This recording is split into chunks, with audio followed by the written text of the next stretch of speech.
In about 2016, my father-in-law passed away suddenly from a heart attack.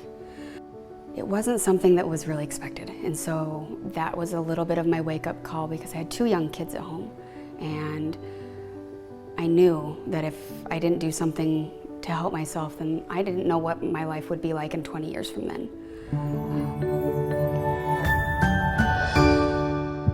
My name is Kimberly Parker. I'm from Meridian, Idaho. Well, I never struggled with weight problems as a child. I started gaining weight after some family situations when I was about 19 years old. And then I started doing research on bariatric surgery about 10 years into my weight gain. In 2013, I moved to a new location and started doing big research onto my bariatric surgery.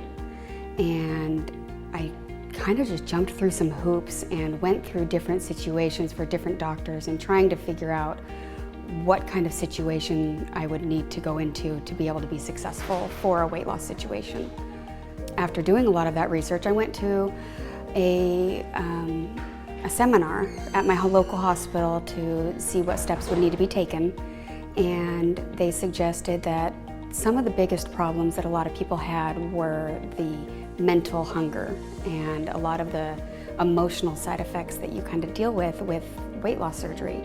So I decided to start there, and I sought out a counselor for food addiction in 2013 and started seeing him regularly. After a couple of years of that, he and I both decided that I was probably pretty ready for surgery as best as I could be. We did another seminar at my local hospital, and they submitted some paperwork to try to get me to have the surgery there.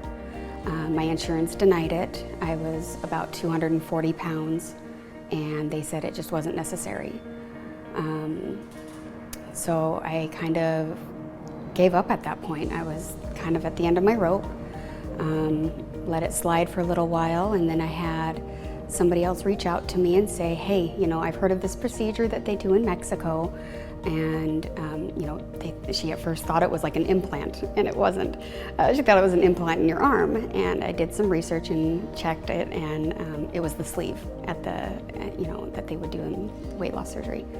I didn't like the facility that I was looking at. I had heard some pretty hard reviews on that, so I kind of gave up on that.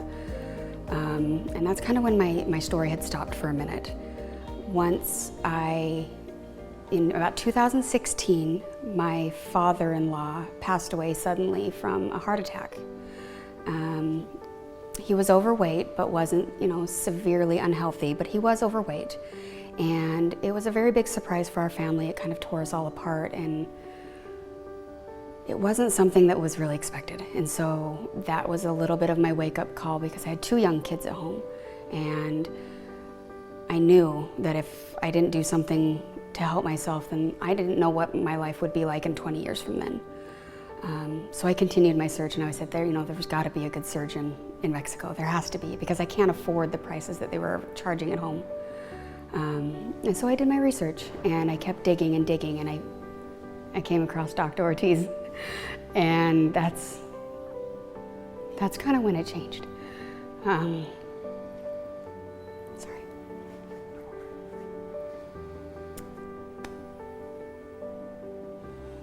So there was a lot of really good reviews, and I kept thinking to myself, you know, what if this is a really good surgeon?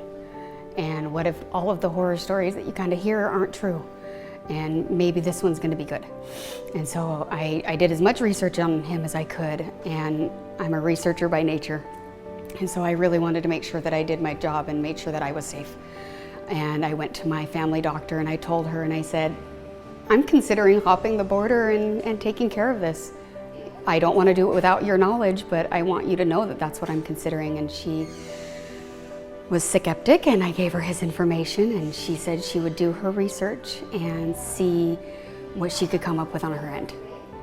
And I waited a couple of days, and she came back to me, and she said, Kimberly, you know, I don't know about this, but he looks really good. and everything on paper looks good. If you choose him, I support you. And that was my key. That was when I said, okay, if my family doctor that I trust says that this is gonna be an okay situation, then I'm gonna go. And on June 26th, 2017, I walked through these front doors, and that's when my life kind of changed. I woke up from surgery, and it was funny because I actually was very disappointed when I first woke up from surgery, because I thought that I had done something wrong, because I felt perfectly fine. And I was like, maybe my liver didn't shrink enough or something was wrong. And I said, why couldn't they do the surgery? And they said, we did.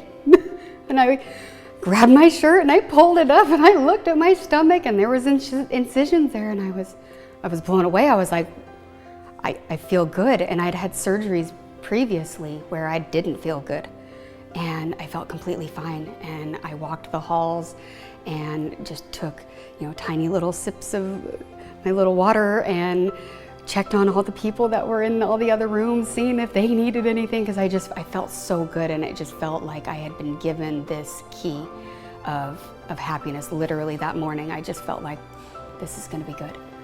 And I worked hard, and on surgery day, during my pre-op diet, I'd lost about 30 pounds. And on surgery day, I was 200 pounds, and I got down to my goal weight in 6 months. And about 132 pounds is pretty stable for me. And I've been maintaining it for almost 4 years. And it's been spectacular. I've continued to see my counselor, and I continue to take care of my mental health, and I continue to take care of my physical health, and I have my nutritionist at my hands, and I'm able to succeed with these fantastic tools that have given me this extra chance. My daughter is 14 years old and my son is 10, and they still thank me for taking care of myself. There's nothing that's going to replace that feeling for me, and I'm just so incredibly proud of myself and so proud of the team here, and thankful for my ambition for learning and researching as much as I possibly could, because there's no place like OCC. There isn't. And I would come back again in a minute if I had to.